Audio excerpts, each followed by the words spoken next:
గురు పౌర్ణమి రోజున హైందవులు అందరూ జగద్గురువులను మాత్రమే పూజించాలని తెనాలి హిందూ ఐక్య వేదిక తరపున పలువురు సూచించారు.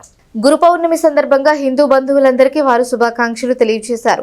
జగద్గురువులు అంటే శ్రీకృష్ణ భగవానుడు, పరమేశ్వరుడు, దత్తాత్రేయ స్వామి, అష్టాదశ పురాణాలు మనకు అందించిన వ్యాస భగవానుడు మొదలగు వారు జగద్గురువులని అన్నారు.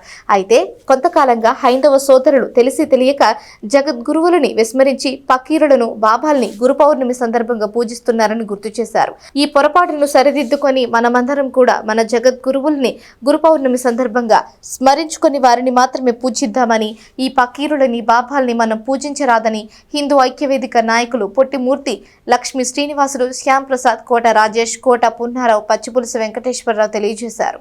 గురు పౌర్ణమి రోజున మనందరం కొన్ని నియమాలు పాటించాలి. చేయకూడని పనులు కొన్ని చేస్తున్నాము మనకు తెలిసినంతవరకు. అది ప్రపంచానికి భగవద్గీతను అందించినటువంటి గురువు మన శ్రీకృష్ణ భగవానుడు.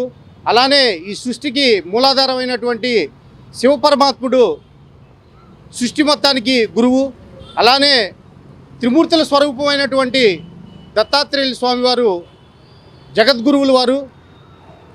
వీరందరినీ కాకుండా మనం ఇవాళ రోజున కొంతమంది బాబాల్ని, పకీరుల్ని పూజించడం జరుగుతుంది.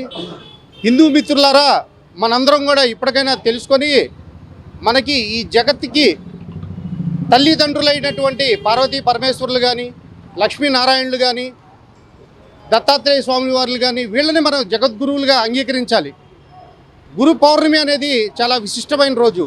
కానీ మనం ఇలా చేయకుండా పకీరుల్ని, బాబాల్ని పూజించి మన మతానికి మనం ఎంతో ఇబ్బందికర పరిస్థితులకు మనమే నెడుతున్నాం. కాబట్టి గమనించి రేపు జరగబోయే గురు పౌర్ణమి నుంచైనా మనందరం ఈ పకీర్లి, బాబాల్ని పూజించడం ఆపాలని చెప్పి మేము మీ అందరినీ కోరుకుంటున్నాం.